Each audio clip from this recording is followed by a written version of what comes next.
Hills elevated squat with adduction. So with adduction just means that we are gonna have the yoga block and we're putting it in between our inner thighs. You do want to use your foam wedge for this one. It is going to help a lot with keeping us in that more stacked position. It also really takes ankle mobility and limited dorsiflexion out of the equation. So make sure that you have your wedge. I just use one, but mine is pretty wide. We don't want this squat to be super wide, but you also don't have to have your feet literally touching together, okay? So just find kind of like that stance that works for you. Now, what we want to remember here is as we are doing this squat, there are a couple of things to keep in mind.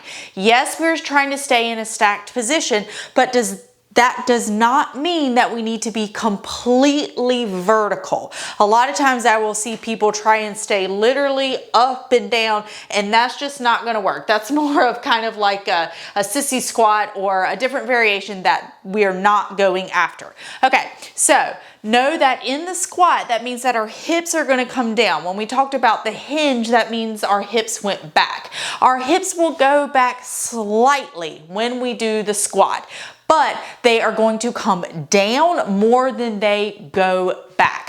To get set up for this, you're gonna have your feet on your wedge, your yoga block in between your thighs. You want to really squeeze those adductors, okay? The adductors are helping us to open the pelvic outlet so that we have better control of our pelvis and we're able to really kind of get into the glutes a little bit more. We want to exhale, tension from the bottom up, make sure that we don't drop this down. Now, you can reach out to just kind of help with balance a little bit more. If you need to make this harder, you can also hold a weight in your hands.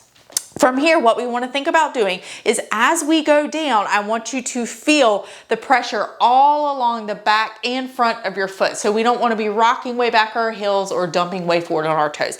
You're going to come down just like this. Now notice as I go down, I'm not going to do this, okay? We're not trying to do this. This is a very hingy squat, and we are trying to do a squatty squat. I know it sounds funny, but squatty squat is the goal, okay? So you're gonna reach forward, squeeze on that block, and we wanna go down. So notice as I go down, my pelvis is not doing this number. It's also not doing this number, okay? I'm not tucking it underneath me like this.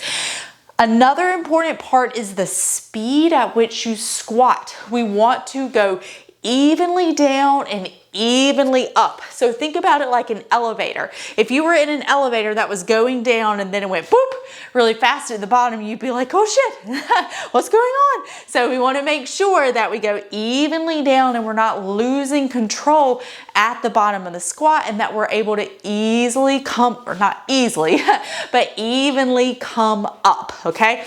Even speed down, even speed up. It can really help to inhale on your way down and then exhale on your way up. Actively lift the pelvic floor if that feels right and appropriate for you. All right, that is your hill elevated squat with adduction.